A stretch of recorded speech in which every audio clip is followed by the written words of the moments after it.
हरे कृष्णा माता जी। जी माता जी, हरे कृष्णा। ओम नमो भगवते वासुदेवाय। ओम नमो भगवते वासुदेवाय। ओम अज्ञानतिमिरान्धस्य ज्ञानाञ्जनशलाकया चक्षुरुन्मीलितं येन तस्मै श्रीगुरुवे नमः। श्रीचैतन्यमनोभीष्टं स्थापितं येन भूतले स्वयं रूपा कदा मह्यं ददाति स्वापदान्तिकम्।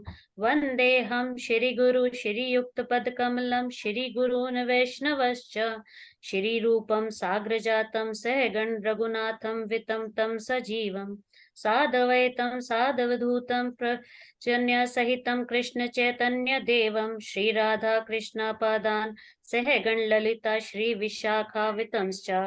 हे कृष्णा करुणा सिन्धो दीनबन्धु जगत्पते गोपेश गोपिका कान्ते राधाकान्त नमोऽस्तुते। तप्त काञ्चन गौराङ्गी राधे वृन्दावनेश्वरी वृषभानुसुते देवी प्रणमामि हरिप्रिये। नमो विष्णुपदाय कृष्णपृष्ठाय भूतले श्रीमद्भक्तवेदान्त स्वामिन् इति नामिने। नमस्ते सरस्वते देवे गौरवाणी प्रचारिणे निर्विशेषा शून्यवादी पाश्चातदेशातारिणे। जय श्री कृष्ण चैतन्य प्रभु नित्यानंद श्री अद्वैत गदाधर श्रीवासादि गौर भक्त वृंदा। हरे कृष्णा कृष्णा कृष्णा हरे हरे, हरे रामा रामा रामा हरे हरे। हरे कृष्णा कृष्णा कृष्णा हरे हरे, हरे रामा। हरे कृष्णा। 18 दिनों में भगवत गीता समझने की इस यात्रा में 16वें दिन आपका पुनः स्वागत है।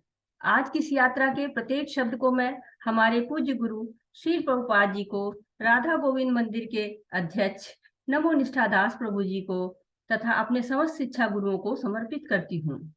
इस अध्याय का नाम है देव असुर साधन विभाग योग, और इसे दैवी तथा आसुरी स्वभाव भी कहते हैं। हमारे अंदर कुछ दैवी गुण होते हैं और कुछ आसुरी गुण होते हैं। जो गुण अच्छे होते हैं उनको दैवी गुण कहा जाता है, और जो गुण अच्छे नहीं होते हैं उनको आसुरी गुण कहते हैं। तो 7वें अध्याय में भगवान ने बताया था कि दुष्कृतनो मूढ़ा असुरम भाव भाषिता माम न प्रपद्यन्ते। तो 4 तरह के लोग होते हैं जो मेरी तरफ नहीं आते हैं। उनमें एक असुर भी है, और 4 तरह के लोग हैं जो मेरे पास आते हैं, सुकृतिम माम भजन्ते। तो इन श्लोकों में भगवान ने बताया कि दैवी गुण कौन से होते हैं और आसुरी गुण कौन से होते हैं। तो हम स्वयं तो ये जान नहीं सकते हैं कि कौन से गुण आसुरी हैं और कौन से गुण दैवी हैं। तो हमको कैसे पता चलेगा? हमको शास्त्रों के द्वारा पता चलेगा। शास्त्र हमें बताते हैं कि कौन से गुण अच्छे हैं, कौन से गुण जो है वो आसुरी हैं। 9वें अध्याय में भी भगवान ने कहा था, राक्षसी मासुरी चैव प्रकृति मोहशिता मोहिनी शिता। जो मोहग्रस्त हैं वे आसुरी तथा नास्तिक विचारों की ओर अधिक आकृष्ट होते हैं। तो इस अध्याय में भगवान बताएंगे कि अच्छे गुण क्या है और बुरे गुण क्या है। पिछले अध्याय में भगवान ने अपने धाम का वर्णन किया और भगवान के धाम जाने की योग्यता क्या है, और भौतिक जगत में कैसे जो है वो हम प्रयत्न कर सकते हैं भौतिक धाम जाने के लिए। तो भौतिक जगत जो है वो, वहां पर तो आपको आगे जाना है, क्लास चेंज करनी है तो आपको सर्टिफिकेट चाहिए। अगर हाई स्कूल पास किया, हाई स्कूल का सर्टिफिकेट आपके पास है, तभी आपको इंटर में जो है वो एंट्री मिलेगी, या आपने इंटर पास कर लिया तभी आप कॉलेज में एंट्री कर सकते हैं। लेकिन भगवान के धाम में ऐसी कोई बात नहीं है। भगवान के धाम जाने के लिए सर्टिफिकेट की जरूरत नहीं होती है, वहां पर गुणों की जरूरत होती है। और वो गुण है कौन से, वो इस अध्याय में बताया जाएगा। तो आप जैसा जानते हैं कि जीव कोई भी पूर्ण नहीं है, पूर्ण केवल एक है, वो भगवान है। और उसके लिए कहा भी गया है कि पूर्णमिदः पूर्णमिदं पूर्णात् पूर्णमुदच्यते पूर्णस्य पूर्णमादाय पूर्णमेवावशिष्यते। तो हम पूर्ण नहीं है, इसलिए हमारे अंदर कुछ दैवी गुण भी है और कुछ आसुरी गुण भी है। जैसे आग होती है तो उसमें धुआं भी होता है। आग पवित्र होती है पर धुआं प्रदूषण देता है। तो जब हम आग पे हवा मारते हैं तो आग जलती है और धुआं कम हो जाता है। परंतु जब हम धुएं पर हवा करते हैं तो धुआं चारों ओर फैलने लगता है। इसी तरह अगर हम दैवी गुणों को पोषित करते हैं तो आसुरी गुण कम हो जाएंगे या समाप्त हो जाएंगे। परंतु आसुरी गुण को पोषण देंगे तो आसुरी गुण बढ़ते हैं। तो कौन से गुण दैवी गुण हैं और कौन से गुण आसुरी होते हैं और उनके पोषण से होता क्या है, इन सब बातों की चर्चा इस अध्याय में हो जाएगी, ताकि हम डिफरेंशिएट कर सके, पता लगा सके कि दैवी गुण कौन से हैं और आसुरी गुण कौन से हैं। तो भगवान से ये शुरू होता है ये अध्याय। और आप ये जानते हैं कि जो अध्याय भगवान की वाणी से शुरू होते हैं उनका विशेष महत्व होता है। भगवान की बातों को हमसे कहना चाह रहे हैं, हमको बताना चाह रहे हैं। श्री भगवान उवाच अभयं सत्य संशुद्धि ज्ञान योग व्यवस्थिति दानं दमश्च यज्ञश्च स्वाधाय तप आर्जवम् अहिंसा सत्यं क्रोध त्याग शान्तिर्पैशुनम् दया भूतेषु लोलुप्त्वं मार्दवं हीरचापलं तेजः क्षमा धृतिः शौचं द्रोहो नातिमानिता भवन्ति सम्पदं देवी अभिजातस्य भारत।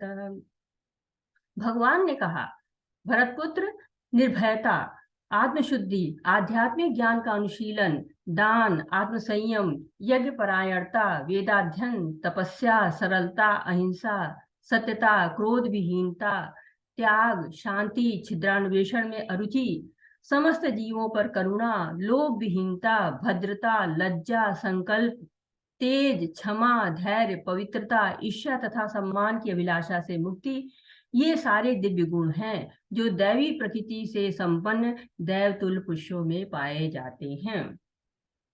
तो 15वें अध्याय में भौतिक जगत की तुलना अश्वत्थ वृक्ष से की गई थी और इसके अतिरिक्त उसके जड़ों की तुलना शुभ तथा अशुभ कर्मों से की गई थी।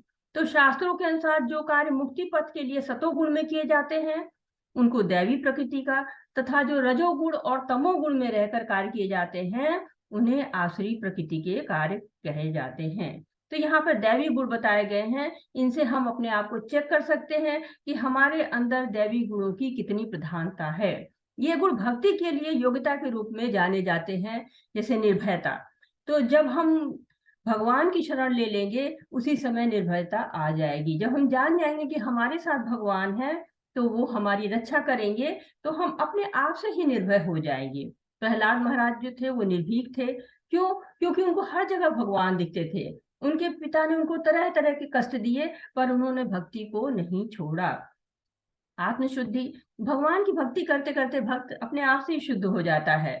आध्यात्मिक ज्ञान का अनुशीलन, शास्त्रों का अध्ययन करके तथा गुरुओं से जो है वो हम आध्यात्मिक ज्ञान को प्राप्त कर सकते हैं और उनका पालन कर सकते हैं। दान, तो दान तो आप सभी जानते हैं कि भगवान का सब कुछ है और भगवान को ही अर्पण करना है। तो क्या कहते हैं, तेरा तुझको अर्पण क्या लागे मेरा। तो जो कुछ भी है सब भगवान को ही समर्पित कर देना है। आत्मसंयम, भगवान से इंद्रियों को जोड़ लेना जो है वो इंद्रियों का संयम होता है और इंद्रियों के संयम से आत्मसंयम हो जाता है। यज्ञ परायणता, वेदाध्ययन, तपस्या, सरलता, भक्त का जीवन जो है वो क्या होता है, सरल होता है। उसकी दिनचर्या, खान पान, वेशभूषा सब सरल हो जाता है जिससे वह भक्ति कर सके। और अहिंसा का अर्थ होता है सभी जीवों को भगवान से जोड़ना। यही समस्त जीवों पर करुणा भी है, क्योंकि करुणा जो है वो शरीर पर नहीं करनी है, करुणा हमें आत्मा पर करनी है। करुणा दो तरह से हो सकती है, जैसे कुछ खाना पीना किसी को दे दीजिए, पैसा दे दीजिए, और लेकिन अगर उसको भगवान से जोड़ देते हैं तो ये वास्तविक करुणा हो जाती है। जैसे बाजार में एक बच्चा खो जाता है, कोई मेले वगैरह में बच्चा एक खो जाता है, तो उसकी अगर आप सहायता करते हैं, उसको कुछ खाना पीना खिला देते हैं तो वो भी सहायता तो है ही है। लेकिन अगर आप उस बच्चे को घर छोड़कर आ जाते हैं तो वो उससे बड़ी सहायता है, क्योंकि बच्चे को कितना भी खिला पिला दीजिए वो खुश नहीं होगा, लेकिन उसके घर अगर आप छोड़ देंगे तो वो प्रसन्न हो जाएगा, क्योंकि खाना पीना तो थोड़ी देर में खत्म हो जाएगा, फिर थोड़ी देर में उसको भूख लग जाएगी। लेकिन घर छोड़ देंगे तो उसका पूरी जो है वो सुरक्षा हो जाएगी और उसको खुशी भी मिलेगी। तो सत्यता का अर्थ है शास्त्रों का यथारूप प्रस्तुत करना, उनको तोड़ना मरोड़ना नहीं, अपने मनोधर्म से कुछ नहीं जोड़ना है। जैसे प्रभुपाद जी ने किया था कि जो भी उनके गुरुओं की टीकाएं थी उन्हों को संकलित किया, उन्होंने उसमें अपने आप से कुछ भी नहीं जोड़ा। यज्ञ संकीर्तन, तो यज्ञ संकीर्तन सबसे श्रेष्ठ है और आप सभी जानते हैं कि हमको संकीर्तन यज्ञ करना चाहिए और कम से कम एक माला जप तो करना ही चाहिए, जो हम लोग स्टार्टिंग में करते हैं। क्रोध विहीनता, भक्तों को क्रोध नहीं करना चाहिए। यदि क्रोध भक्तों को आता है तो वो भी भगवान के लिए ही आता है, क्योंकि भक्त जो है वो भगवान के बारे में कुछ भी उल्टा सीधा नहीं सुन सकते हैं। जैसे हनुमान जी को क्रोध आया तो उन्होंने भगवान के कार्य में लगा दिया, क्योंकि वो भगवान की जो है रावण बुराई कर रहा था, वो उनको सहन नहीं हुआ। त्याग जो है वो भक्त उन वस्तुओं को त्याग देते हैं जो उनकी भक्ति में बाधा डालते हैं। शांति, तो शांति जीवन में कब आती है? भगवान ने पहले ही बता दिया है कि भोक्ताराम यज्ञ तपसा सर्वलोक महेश्वरम सुहृद सर्वभूतानां ज्ञातिन शांति रक्षति। तो जब हम जान जाते हैं कि भगवान ही यज्ञों के भोक्ता हैं और सभी लोगों के ईश्वर हैं तथा सबके सुहृद मित्र हैं, तो जीवन में शांति अपने आप आ जाती है। छिद्रान्वेषण में रुचि, दूसरों के जो है दोष नहीं निकालने चाहिए। भक्त दूसरों की कमी को कभी नहीं देखते हैं, भक्त अच्छाइयों से सीखते हैं और भक्ति में लगाते हैं। भक्तों में लालच भी नहीं होता है, वे जो है भौतिक आसक्तियों में नहीं फंसते हैं। भक्त सभ्य होते हैं, सौम्य होते हैं और लज्जा, भक्त गलत कार्यों में जो है वो कभी भी संकोच जो है वो गलत कार्यों को नहीं करते हैं, वो उससे संकोच करते हैं, क्योंकि वो जानते हैं कि जो हमारा हृदय है उसमें परमात्मा बैठा हुआ है और वो हमें हमेशा देख रहा है। संकल्प जीवन में आवश्यक है और उन संकल्पों को अडिग रहना चाहिए। संकल्प चाहे भौतिक हो, आध्यात्मिक हो, हमेशा उन्नति करने में सहायक होते। जैसे आपने संकल्प ले लिया कि हमको 18 दिनों में भगवत गीता पढ़नी है, समझनी है, तो आप जो है वो पढ़ रहे हैं और इसको अपने जीवन में उतारने की कोशिश भी करेंगे। तेज, भक्तों में तेज होता है, पवित्रता होती है, तन की भी होती है, मन की भी होती है, व्यवहार में भी होती है। भक्तों में क्षमा का गुण भी होता है। अम्बरीश महाराज ने दुर्वासा ऋषि को क्षमा कर दिया, जबकि दुर्वासा ऋषि उसे मारना चाहते थे, उसका अपमान करना चाहते थे। ऐसे ही अर्जुन के साथ भी हुआ।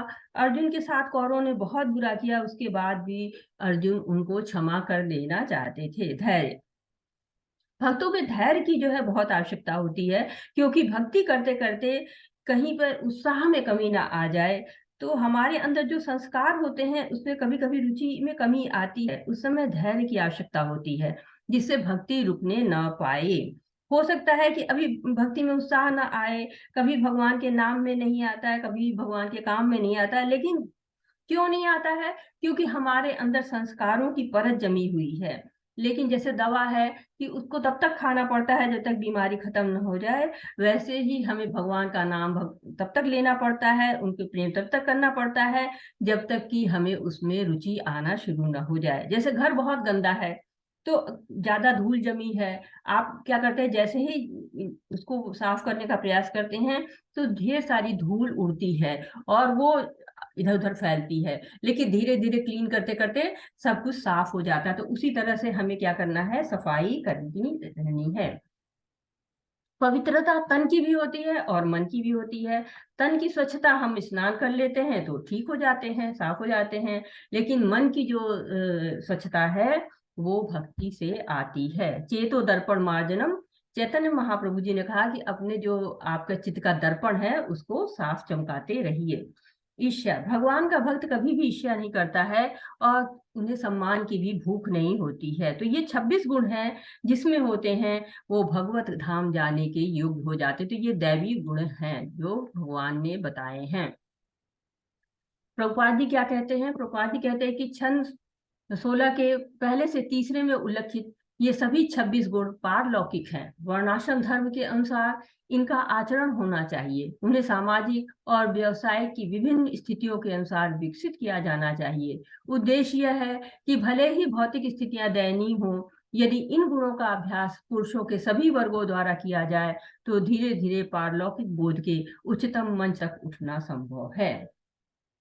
तो प्रभुपाद जी कह रहे हैं कि हो सकता है कि हमारे अंदर ये सारे गुण न हो, पर हम इन गुणों को धीरे धीरे विकसित कर सकते हैं। और जब ये गुण विकसित हो जाते हैं तो वह देव तुल्य हो जाता है। 4 वर्ण जो बनाए गए हैं वो हमारे गुण और कर्म के अनुसार बनाए गए हैं। चातुर्वर्ण मया सिस्टम गुण कर्म विभागशः। हर व्यक्ति किसी न किसी वर्ण तथा गुण में होता है, अर्थात उसमें किसी न किसी गुण की प्रधानता होती है। प्रभुपाद जी कहते हैं कि हमें प्रयास करते रहना चाहिए जिससे ये गुण हमारे अंदर विकसित हो सके, क्योंकि ये गुण जो 26 गुण है ये पारलौकिक है, अलौकिक है। ये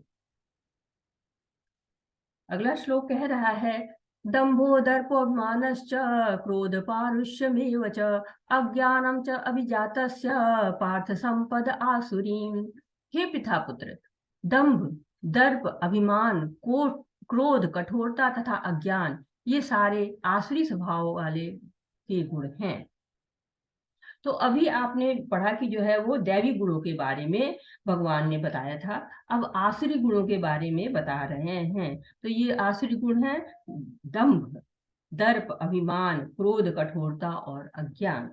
दंभ उसको कहते हैं कि आपके पास वो है नहीं, फिर भी आप दिखाते हैं कि आपके पास है। तो ये क्या है, एक जो है झूठा जो है दिखावटीपना करना होता है, घमंड करना होता है भी नहीं आपके पास लेकिन आपको उसका घमंड भी है, आप उसको दिखा भी रहे हैं। जैसे हिरण्यकश्यप थे या रावण थे, ये स्वयं को ही भगवान मानते थे जबकि वो भगवान नहीं थे। दर्प, दर्प घमंड का ही दूसरा नाम है कि मेरे पास इतना धन है, मेरे पास इतनी जमीन जायदाद है, तो हमारे पास जो रहता है उस पर हम घमंड करते हैं, तो वो दर्प कहलाता है। दंभ में आपके पास है नहीं, आप घमंड कर रहे हैं, लेकिन दर्प में क्या है, आपके पास है लेकिन आपको उसका घमंड है। तो चाहे जिस कारण से भी घमंड हो, समाज में अपनी स्थिति के कारण, बल के कारण, परिवार के कारण, धन के कारण, तो वो जो है वो आसुरी गुण कहलाता है। जैसे इंद्र थे, इंद्र को अपने पद का बहुत अभिमान हो गया था, जिस घमंड को भगवान ने ही तोड़ा था। ऐसे अभिमान, मान की अभिलाषा जो रखते हैं, जिनको सम्मान की भूख होती है, जैसे प्रजापति दक्ष थे, तो उनको एक बार शिव जी ने नमस्कार नहीं किया, किसी सभा में थे, तो वो बहुत ज्यादा बुरा मान गए, और इतना बुरा मान गए कि उन्होंने जब यज्ञ किया तो शिव जी को बुलाया भी नहीं और शिव जी का भाग भी नहीं निकाला। तो ऐसे जो है गुण आसुरी कहलाते हैं। सम्मान की इनको बहुत ज्यादा अभिलाषा होती है। क्रोध, क्रोध को भी आसुरी स्वभाव कहते हैं, और आसुरी लोग को क्रोध बहुत होता है। जैसे लकड़ी में अग्नि होती है और वो लकड़ी को ही जला डालती है, वैसे ही जो असुर लोग होते हैं वो खुद ही अपने क्रोध का जो है वो क्रोध से परेशान होते हैं, क्रोध उनकी परेशानी का कारण बन जाता है। कठोरता, कटु बोलना, कटु वचन किसी को प्रिय नहीं लगता है, लेकिन आसुरी लोग में ये विशेषता होती है कि वो कटु बोलेंगे। अज्ञानता, अज्ञानता तमोगुण के कारण होता है, क्योंकि ज्ञान पर पर्दा पड़ जाता है तमोगुण के कारण। तो ये जितने भी आपको गुण दिख रहे हैं ये आसुरी गुण हैं। इनको गुण तो नहीं कहेंगे, उनको अवगुण ही कहेंगे।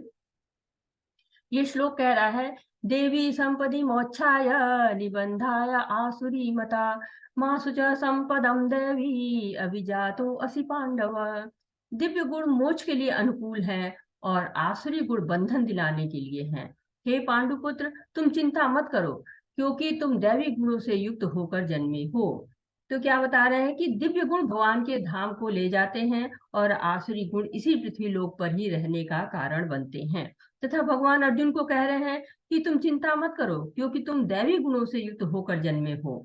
तो क्या जीवात्मा का जो गुण होते हैं वो पहले से ही निर्धारित हो जाते हैं? तो चौथे अध्याय में भगवान ने क्या बताया था, बहुनी में व्यतीतानि जन्मानि तव च अर्जुन तान्यहम वेद सर्वाणि न त्वं वेत्त परन्तपः। अर्जुन साधारण मनुष्य नहीं है, भगवान के पार्षद हैं। तो जब भगवान इस धराधाम पे आते हैं तो पार्षद उनके साथ आते हैं। तो जब रामचंद्र जी आए थे तो वानर के रूप में उनके पार्षद आए थे, कौशल्या माता आई थी, दशरथ जी आए थे, और जब कृष्ण रूप में आए तो गोपियां आए, ग्वाले आए, उनके पार्षद रूप में आए। यशोदा माता, देवी माता, वासुदेव, नंद, ये सब नित्य पार्षद हैं। तो इसीलिए अर्जुन को कह रहे हैं कि तुम दैवी गुणों से युक्त होकर जन्मे हो, क्योंकि जब भगवान आते हैं तो पार्षद भी आते हैं उनके, और जो अर्जुन थे वो भगवान के ही साथ हमेशा आते हैं। कैसे आते हैं? नर और नारायण के रूप में। तो कहा गया कृष्ण वर्णम तुषा कृष्णम संगोपास्त पार्षदम यज्ञ संकीर्तनम प्राये यजनाति सुमेधसा।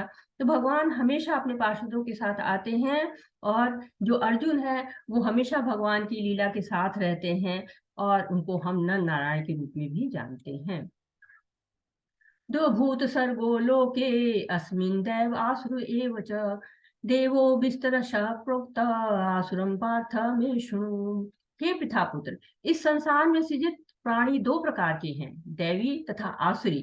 मैं पहले ही विस्तार से तुम्हें दैवी गुण बतला चुका हूँ, अब मुझसे आसुरी गुणों के विषय में सुनो। तो भगवान कह रहे हैं कि दैवी गुण के बारे में तो बहुत विस्तार से बताया है, आसुरी गुणों के बारे में बताया, लेकिन अब और उनके बारे में बताना चाह रहे हैं।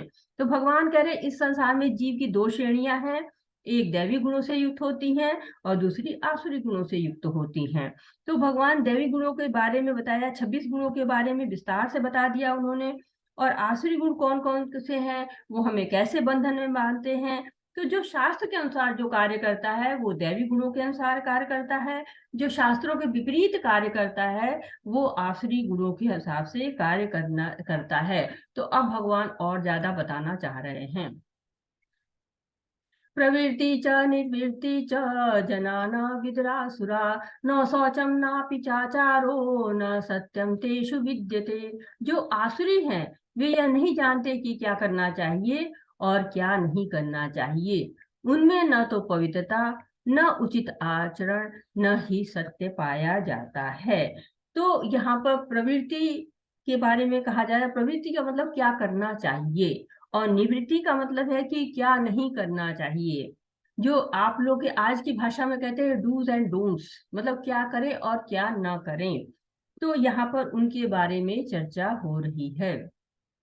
तो कहते हैं आसुरी गुणों के बारे में चर्चा करते हुए भगवान कहते हैं कि असुर जो होते हैं, अर्थात जिनकी प्रवृत्ति आसुरी होती है, वे नहीं जानते कि जो कार्य कर रहे हैं वो उनके कार्य का तो ना कोई उद्देश्य होता है, ना कोई सार्थक परिणाम होता है। जो उनके मन को भाता है वही कार्य वो करने लगते हैं।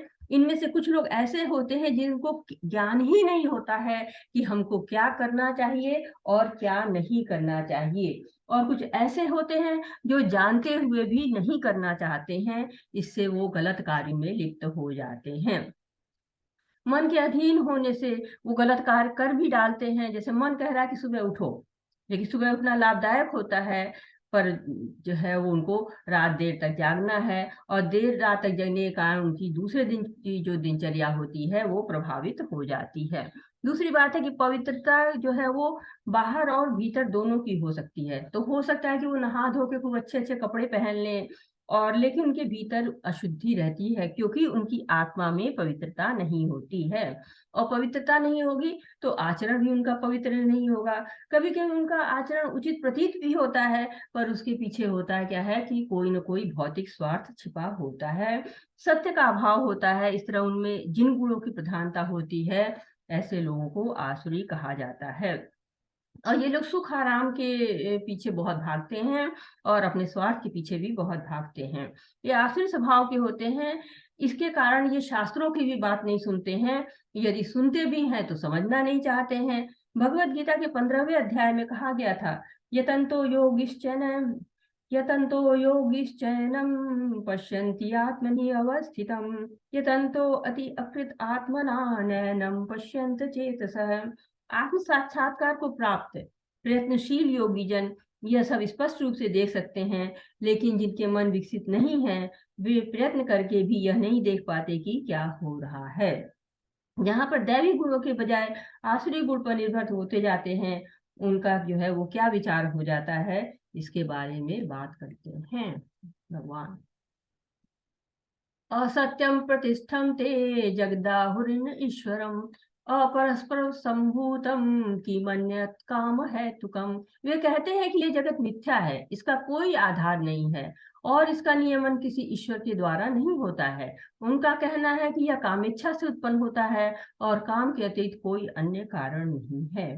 तो आसुरी लोगों को ये जगत मिथ्या लगता है, अर्थात असत्य है। कुछ लोग कहते हैं ये जगत एक सपना है और हम सपने में जी रहे हैं, तो ये भगवान को नहीं मानते हैं, इस भौतिक जगत को भोग की वस्तु मानते हैं और भोग से ही उत्पन्न भी मानते हैं इसको। ईश्वर में उनकी श्रद्धा बिल्कुल भी नहीं होती है। ऐसे निष्कर्षों का अनुगमन करते हुए आसुरी लोग, जिन्होंने आत्मज्ञान खो दिया है और जो बुद्धिहीन है, ऐसे अनुपयोगी एवं भयावह कार्यों में प्रवृत्त होते हैं जो संसार का विनाश करने के लिए होता है। तो ऐसे लोगों के बारे में भगवान कहते हैं, बहुत ही स्ट्रॉन्ग शब्द उन्होंने प्रयोग किया है कि ऐसे लोग ऐसे कार्यों में व्यस्त होते हैं जो संसार का विनाश करते हैं। जैसे यहाँ परमाणु बम का दिखाया गया कि परमाणु बम का विस्फोट है, उसके बारे में बात की जा रही है, यहाँ दिखाया गया है। तो भगवान इनको बिना बुद्धि वाले बुद्धिहीन कह रहे हैं, क्योंकि ये जो भी कार्य कर रहे हैं वो अनुपयोगी होते हैं या जिनका उपयोग गलत कार्यों में करते हैं। ऐसे लोग स्वयं का ही नहीं बल्कि पूरे संसार का विनाश भी कर सकते हैं। जैसे आज की शिक्षा है, बहुत अच्छे अच्छे अनुसंधान हो रहे हैं, लेकिन उससे हमारा जीवन बहुत सरल भी हो गया है, परंतु वो ये नहीं बताते कि ये हमें किस उद्देश्य से काम करना है, अच्छे कार्य क्या होते हैं। इसमें जो भी चीजें मिल रही हैं उनसे गलत कार्य भी हो रहे हैं, अच्छे कार्य भी हो रहे हैं। तो जो हमें भौतिक शिक्षा मिल रही है, आध्यात्मिक शिक्षा नहीं मिल रही है। जो अनुसंधान होते हैं उनका प्रयोग आप अच्छे कामों में भी कर सकते हैं और बुरे कामों में भी कर सकते हैं। जैसे मोबाइल है आपके पास या लैपटॉप है, उससे आप जो है वो जिनसे जुड़े हुए हैं तो भगवत गीता का पाठ कर रहे हैं। इसी समय बहुत से लोग होंगे कि इसी मोबाइल से, इसी लैपटॉप से पता नहीं कैसी कैसी खराब योजनाएं बना रहे होंगे कि कैसे जो है वो इस संसार में जो है वो विनाश हो, कैसे संसार में उत्पात हो, अराजकता हो। तो ये हमारे ऊपर है कि हम उसको कैसे उपयोग करें, लेकिन उसको हमें जानेंगे कैसे, क्योंकि हमें केवल शिक्षा तो भौतिक मिल रही है। जब तक हमें आध्यात्मिक शिक्षा नहीं मिलेगी तब तक हम अपने भोग की ही, इंद्रिय भोगों की ही चिंता करते रहेंगे। अगली पीढ़ी का क्या होगा ये नहीं सोच पा रहे हैं। जैसे पेड़ है, पेड़ हम काटते चले जा रहे हैं, अगली पीढ़ी को ऑक्सीजन कहाँ से आएगी ये हम नहीं सोच रहे हैं। जंगल कट रहे हैं, पहाड़ कट रहे हैं, इससे वातावरण में असंतुलन आएगा, प्रदूषण बढ़ेगा, प्राकृतिक विपदाएं आएंगी। लेकिन हम अपने यश के लिए, अपने भोग के लिए ऐसे विनाशशील कार्यों में लगे हुए हैं। इस मानसिकता को क्या कहते हैं? इसको आसुरी मानसिकता कहते हैं। और ऐसे लोग क्या कर रहे हैं? किसी की परवाह नहीं कर रहे हैं, न समाज की कर रहे हैं, न संसार की कर रहे हैं, न विश्व की कर रहे हैं, न अपनी कर रहे हैं, बस अपने कामों में लगे, विनाश के कामों में लगे हुए हैं। कभी न संतुष्ट होने वाले काम का आश्रय लेकर तथा गर्व के मद एवं मिथ्या प्रतिष्ठा में डूबे हुए आसुरी लोग इस तरह मोहग्रस्त होकर सदैव क्षणभंगुर वस्तुओं के द्वारा अपवित्र काम के लिए व्रत लिए रहते हैं। तो ये लोग क्या करते हैं? उनका विश्वास है कि इंद्रियों की तुष्टि ही मानव सभ्यता की मूल आवश्यकता है। इस प्रकार मरण काल तक उनको अपार चिंता होती रहती है। वे लाखों इच्छाओं के जाल में बंधकर तथा काम और क्रोध में लीन होकर इंद्रिय तृप्ति के लिए अवैध ढंग से धन संग्रह करते रहते हैं। तो यहाँ बताया गया कि ये आसुरी लोग हैं, ये अपवित्र काम जो होते हैं उनका ही व्रत लेके बैठे रहते हैं, अर्थात उनमें सुधार की कोई गुंजाइश रहती भी नहीं है।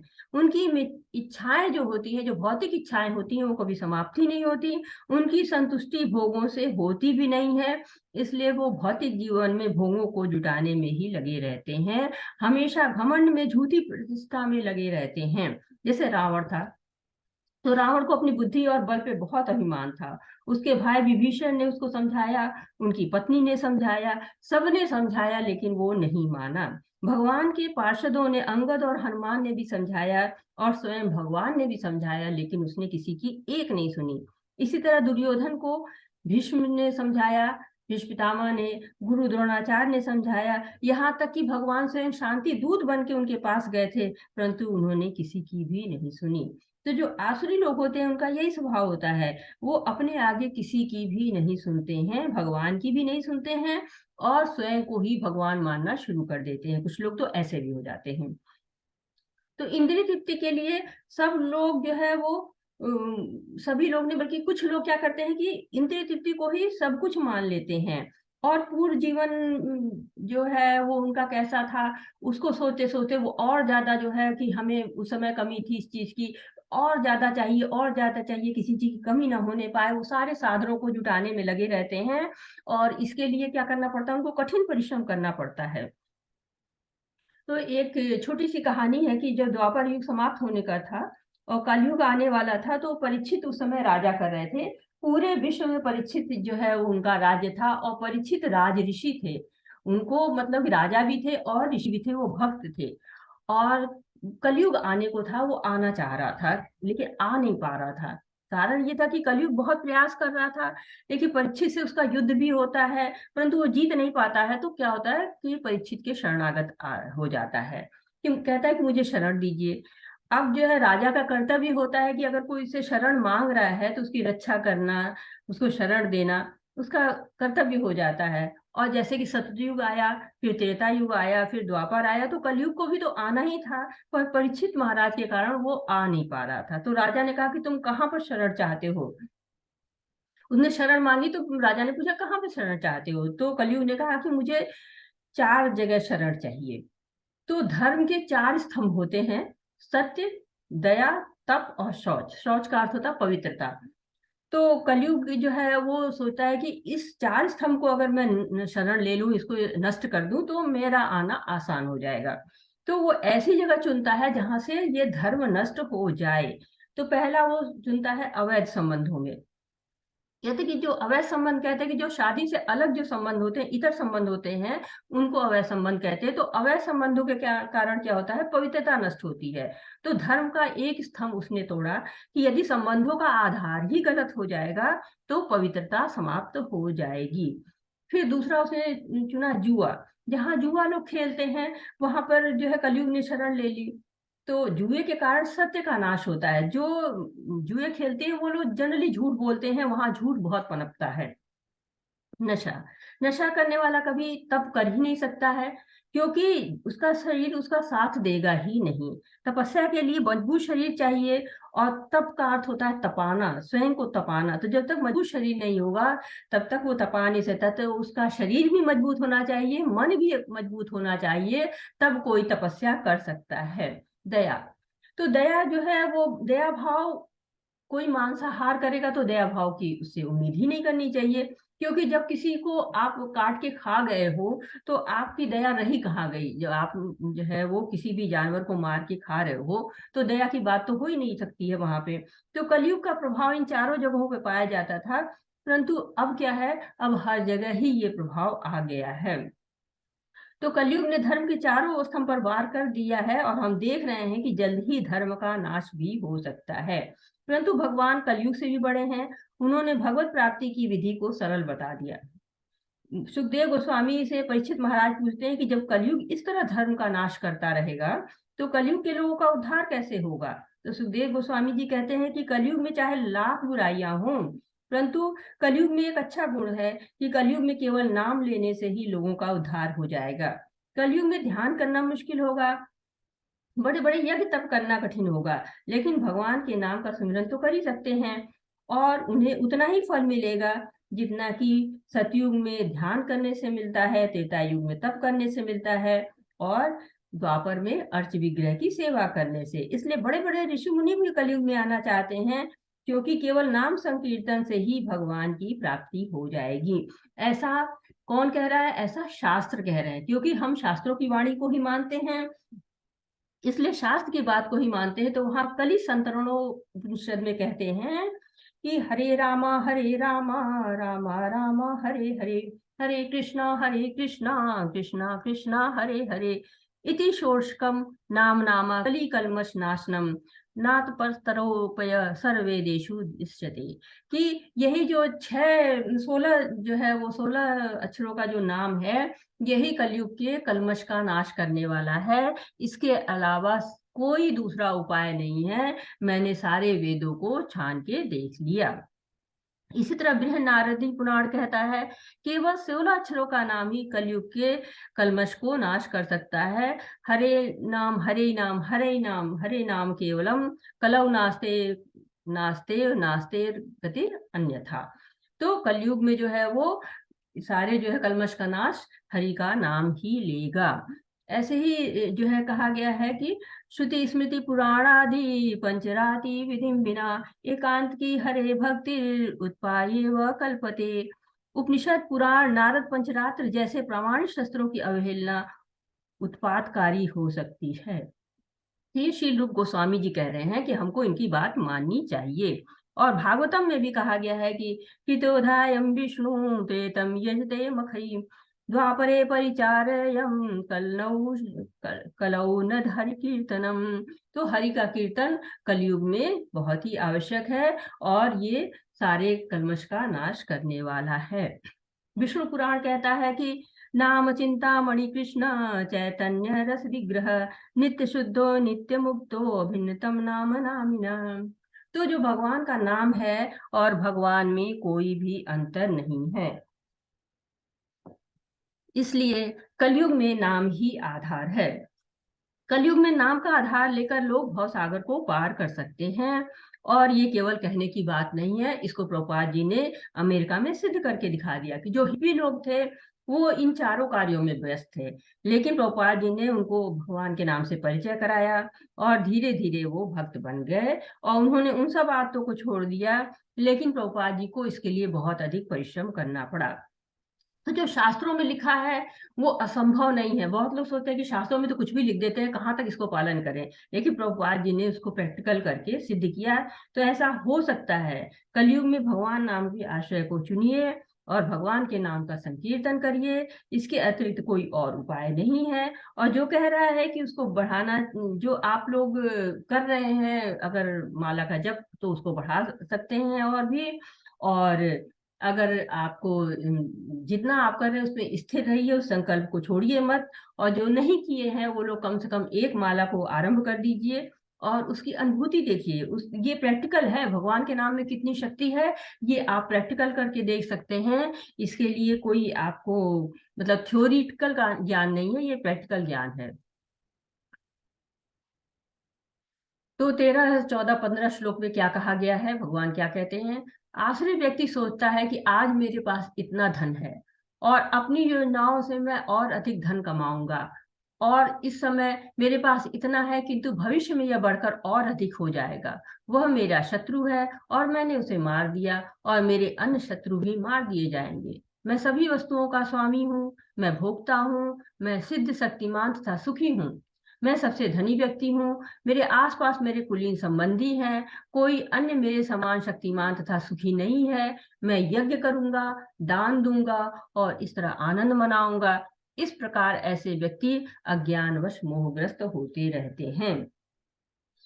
तो यहाँ पर ये बताया कि जो आसुरी लोग होते हैं वो कैसी मानसिकता में जीते हैं और उनका क्या हश्र होता है और परिणाम होता है, उसकी बात हो रही है। तो जो आसुरी लोग होते हैं उनकी इच्छाएं असीम होती हैं।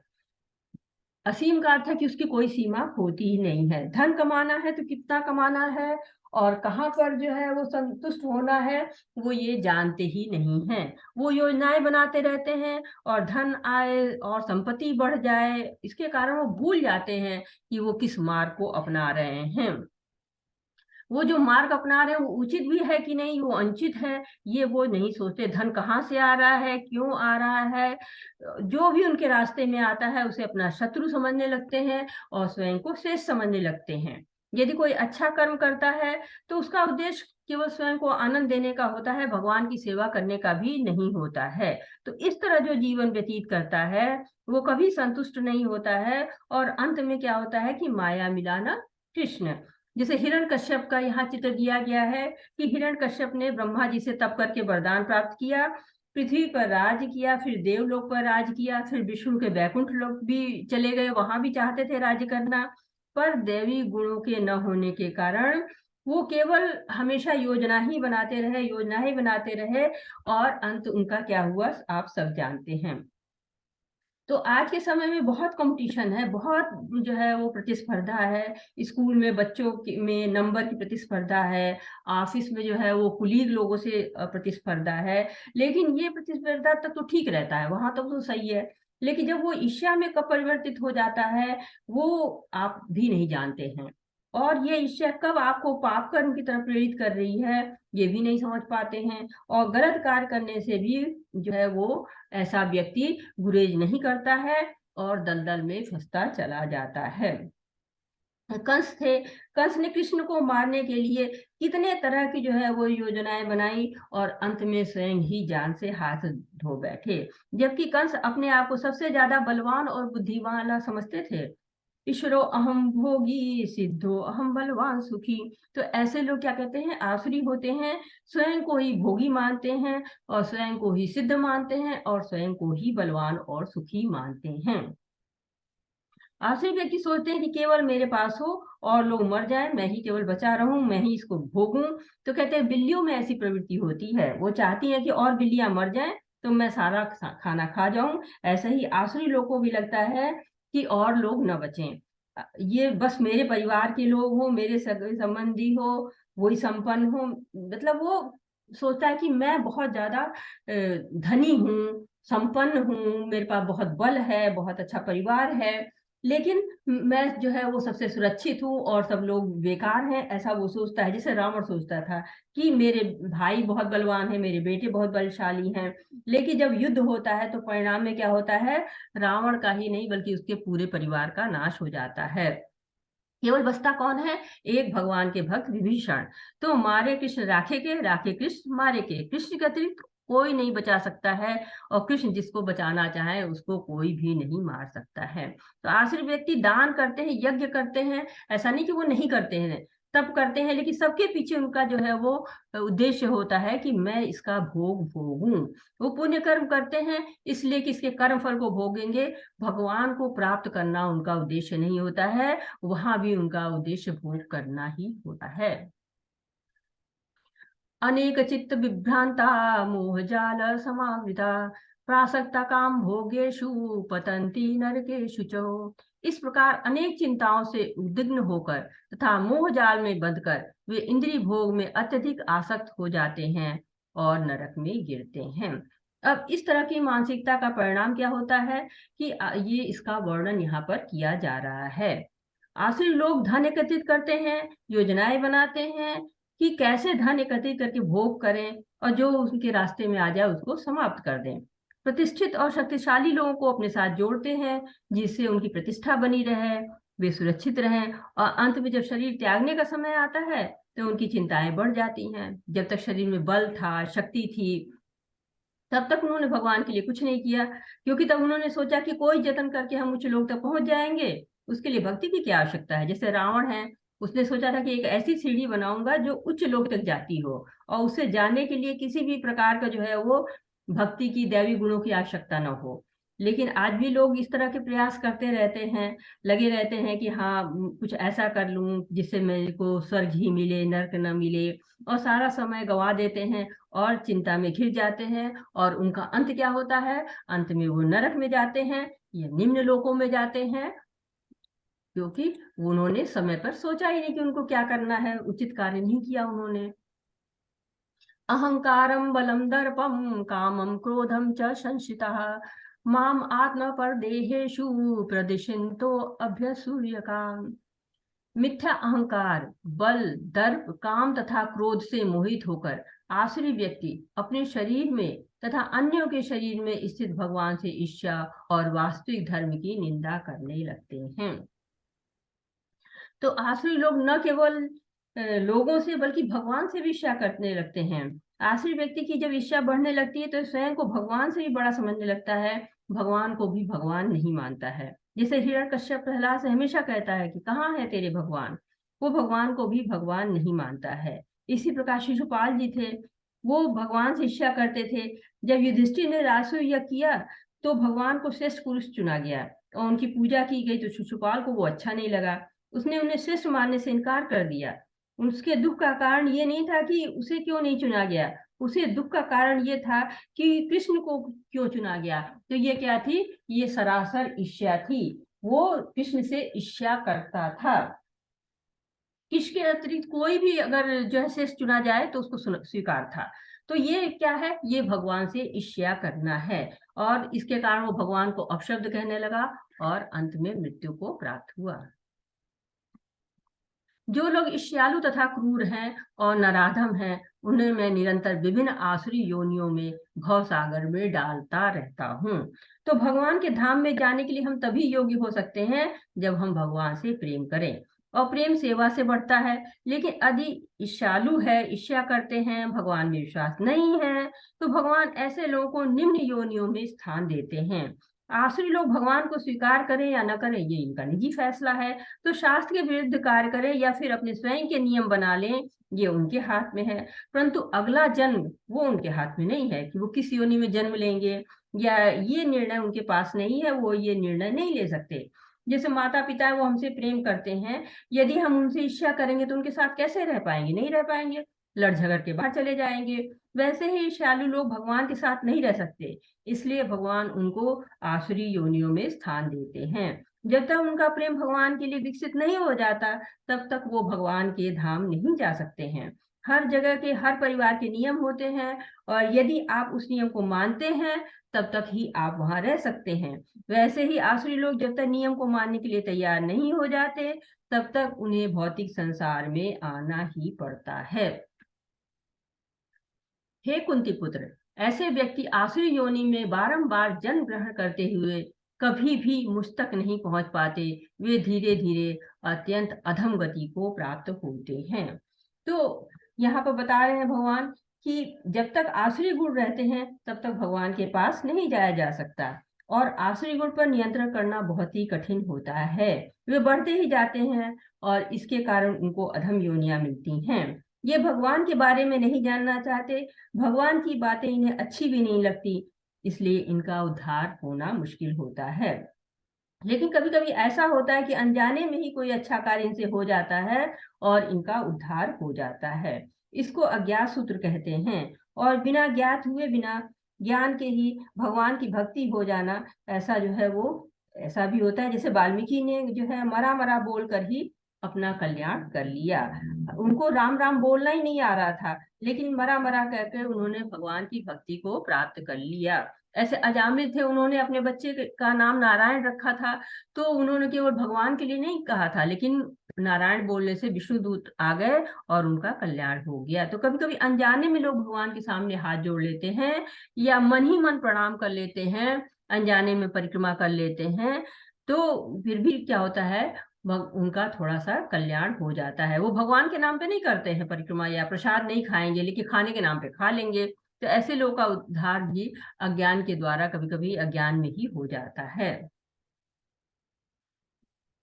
त्रिविधम नरकस्येदं द्वारं नाशन आत्मनं कामः क्रोधस्तथा लोभ आत्मदेत्र त्यजेत।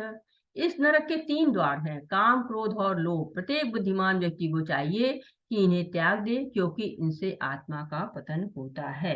तो 3 द्वार हैं जो हमें नरक की तरफ ले जाते हैं। काम, क्रोध और लोभ, 3 तरह के नरक हैं। तो नरक एक तो वो नरक होता है जो हम सब जानते हैं कि जहाँ मृत्यु के बाद जाते हैं और हमको यातनाएं दी जाती हैं, जो गलत काम करता है उसको यातनाएं दी जाती हैं। दूसरा है कि ये संसार, इसके जीवन को भी कभी कभी नारकी जीवन, इस जो है वो संसार को भी बोलते हैं कि नारकी जीवन हो गया है। और तीसरा नरक हमारे अंदर है, उस नरक की बात हो रही है यहाँ पर जो हमारे अंदर है। द्वारम नाशना आत्मा, ये हमारी आत्मा का भी नाश करता है। ये हमारे शरीर पर वार नहीं करते, बल्कि सीधे आत्मा पर करते हैं। और जब आत्मा पर होता है वार, तो शरीर अप्रभावित नहीं रह सकता है। इससे मुक्त होना अति आवश्यक है, और बिना इनकी मुक्ति के ऐसी कोई विधि नहीं है कि भगवान तक पहुंचा जा सके। हाँ, भक्ति एक ऐसी विधि है जिसके धीरे धीरे ये जो है वो काम, क्रोध और लोभ ऐसे जो अवगुण समाप्त हो जाते हैं। यते विमुक्त कौन्तेय तमोद्वारस्त्रिभिर्नर आचार्यत्य आत्मान श्रेय ततो याति परागतिम। हे कुंती पुत्र, जो व्यक्ति इन 3 नरक द्वारों से बच पाता है, वह आत्म साक्षात्कार के लिए कल्याणकारी कार्य करता है, और इस प्रकार क्रमशः परम गति को प्राप्त होता है। तो आसुरी गुणों के मूल में ही काम, क्रोध और लोभ है।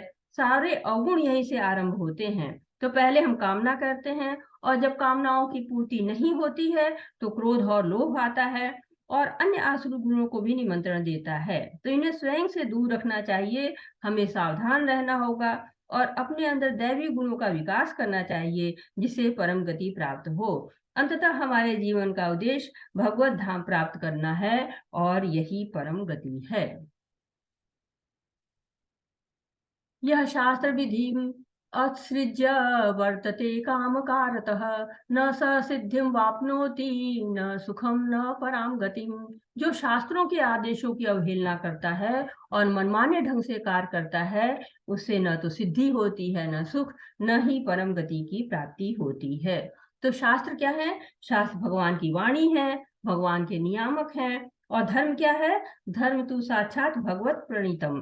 तो धर्म तुम साक्षात भगवान हो, तो नियम का पालन करना ही है। तो हमें धर्म की अवहेलना नहीं करनी चाहिए। जैसे हम अपने पिता की बात सुनते हैं, वैसे ही हमें शास्त्रों की बात सुननी चाहिए। जब हम पिता की बात सुनते हैं तो उन्नति करते हैं, वैसे शास्त्र जो है परम पिता की वाणी है, अगर उसको हम धारण करेंगे तो हम जीवन में उन्नति जरूर करेंगे और जीवन के बाद भी जो है वो हमारा कल्याण होगा। जैसे LIC की योजना होती, बोलते हैं ना, स्लोगन उनका होता है कि जीवन के साथ भी और जीवन के बाद भी। उसी तरह जो अगर हम शास्त्रों का पालन करते हैं, भगवत प्राप्ति हमको जरूर होती है और हमें जीवन में भी, यहाँ पर भी उन्नति मिलती है और जीवन के बाद भी हमें उच्च लोक की प्राप्ति होती है। लेकिन असुर लोग ऐसा नहीं करते हैं, इसलिए उनको भगवत प्राप्ति नहीं हो सकती, परम गति की प्राप्ति नहीं हो सकती। तस्माच्छात् अस्त्रं प्रमाणं ते कार्य व्यवस्थितो, ज्ञात्वा शास्त्र विधानोक्तं कर्म कर्तुम् अर्हसि। अतएव मनुष्य को यह जानना चाहिए कि शास्त्रों के विधान के अनुसार क्या कर्तव्य है और क्या अकर्तव्य है। उसे विधि विधानों को जानकर कर्म करना चाहिए, जिससे वह क्रमशः ऊपर उठ सके। तो क्या करना है हमें? हमें गुरु, साधु और शास्त्र की मदद लेनी चाहिए। भक्तों के संग होने से गुरु मिलते हैं और गुरु हमें शास्त्रों का परिचय कराते हैं। भगवान कृष्ण भी संदीपनी ऋषि को गुरु रूप में स्वीकार उन्होंने किया था। तो भगवान हमें बता रहे हैं कि सबको गुरु की शरण लेनी चाहिए। वंदे कृष्णम जगत गुरु, सारे जगत गुरु को जो है वो कृष्ण है। और जब हम उनको स्वीकार कर लेते हैं, जब उन्होंने जो है वो अपने गुरु को स्वीकार किया हुआ है, तो हमें भी करना चाहिए। जैसे कृष्ण जी ने संदीपन मुनि को जो है वो गुरु स्वीकार किया था, भगवान राम थे, उन्होंने वशिष्ठ मुनि को गुरु रूप में स्वीकार किया था, वैसे हमें भी गुरु को स्वीकार करना चाहिए। गुरु, साधु और शास्त्रों की शरण में जाना चाहिए। ये इस पाठ को में बताया जा रहा है। कह रहे हैं प्रभुपाद जी, शास्त्रों में 4 मुख्य दोष हैं जो कि बद्ध जीवन में होते हैं। जैसे कि वो जो है भ्रमित होता है, वो त्रुटि करता है, वो मोहग्रस्त होता है, वो गलतियां करता है। इन 4 दोषों के कारण बद्ध जीव विधि विधान बनाने के लिए अयोग्य होता है। अतः विधि विधान जिनका उल्लेख शास्त्रों में होता है, जो इन दोषों से परे होते हैं, सभी बड़े बड़े महात्माओं, आचार्यों तथा महापुरुषों द्वारा बिना किसी परिवर्तन के स्वीकार कर लिए जाते हैं। शास्त्रों के नियमों का पालन किए बिना कोई सिद्धि प्राप्त नहीं कर सकता। अतः जो शास्त्रों के तात्पर्य को वास्तव में समझता है, वही भाग्यशाली माना जाता है। यह भौतिक शक्ति प्रकृति के 3 गुणों से बनी है। इससे पूर्व की भगवान के ज्ञान का मार्ग खुले, मनुष्य को कम से कम सतोगुण तक ऊपर उठना होता है। दूसरों के लिए यदि उपयुक्त तथा प्रामाणिक गुरु का मार्गदर्शन प्राप्त हो जाता है, तो उसका जीवन सफल हो जाता है, क्योंकि गुरु उच्च पद की ओर उन्नति का मार्ग दिखा सकते हैं। तो प्रभुपाद जी बता रहे हैं कि हमें शास्त्रों की मदद लेनी चाहिए। शास्त्र पूर्ण है, क्योंकि वो भगवान जो पूर्ण है उनके द्वारा बोले गए हैं। पूर्णमिदं पूर्णात् पूर्णमुदच्यते पूर्णस्य पूर्णमादाय पूर्णमेवावशिष्यते। लेकिन जीवात्मा में 4 प्रकार के दोष हैं। वो गलतियां करता है, उसकी इंद्रियां अपूर्ण है, वह धोखा देता है और मोहग्रस्त भी होता है। इस कारण से, ये कमियों के कारण हम नियम बनाने के योग्य नहीं हैं। नियम बनाने के योग्य वही है जो पूर्ण है, और इसलिए जो है वो हमें भगवान के आदेशों का, यानी कि शास्त्रों का पालन करना चाहिए। भगवान की भौतिक शक्तियां 3 गुणों से बनी हैं, वो हमेशा जो है वो कष्ट का कारण बनती हैं। जब तक मनुष्य अपने आप को रजोगुण और तमोगुण से ऊपर नहीं उठा लेता, सतोगुणी नहीं हो सकता है। रजोगुणी तथा सतोगुणी शास्त्र, गुरु, भगवान सबको जो है वो उचित सम्मान जो है, रजोगुणी और तमोगुणी वो शास्त्रों को उचित सम्मान नहीं देते हैं, जबकि जो सतोगुणी होते हैं वो गुरु को, शास्त्रों को और भगवान को उचित सम्मान देते हैं। रजोगुणी और तमोगुणी गुण का महत्व जो है, गुरु का महत्व नहीं समझते हैं और शास्त्र नियमों को बिल्कुल भी नहीं मानते हैं, भगवान की तरफ आकृष्ट भी नहीं होते हैं। तो जब तक हमें प्रामाणिक गुरु का मार्गदर्शन नहीं प्राप्त हो जाता है, तब तक हमारा जीवन सफल नहीं हो सकता है, क्योंकि गुरु ही हमें उन्नति का मार्ग दिखा सकता है। हरे कृष्ण जो महामंत्र है, उसका क्या स्वभाव है? उसका स्वभाव है कि ये जप करने वाले को श्री कृष्ण के प्रति प्रेम भाव उसका तुरंत विकसित हो जाता है। कृष्ण नाम महामंत्र यही ते स्वभाव, यही जपे तार कृष्ण उपजावे भाव। तो इसी के साथ ये अध्याय समाप्त होता है। हरे कृष्णा कृष्णा कृष्णा हरे हरे, हरे रामा रामा रामा हरे हरे। हरे कृष्णा सभी को। आपका अगर कोई प्रश्न है, कोई सुझाव है, कुछ आप बताना चाहते हैं, कुछ पूछना चाहते हैं, तो मोस्ट वेलकम। हरे कृष्णा। सुनीता माता जी, आपका कोई अनाउंसमेंट है तो आप कर सकते हैं। हरे कृष्णा माता जी। नहीं माता जी, कोई अनाउंसमेंट नहीं है आज। तो आप लोग अब 16वें अध्याय तक पहुंच गए हैं। 17वें और 18वें अध्याय, बस 2 अध्याय और बचे हुए हैं। तो आप लोग अपनी क्विज को साथ साथ में पूरा करते चलें और आनंद ले भगवत गीता का। आगे भी बढ़ें, लेवल 2 लेवल 3 की तरफ बढ़ें। और अगर आप इसी कोर्स को दोबारा करना चाहते हैं तो आप दोबारा कर सकते हैं।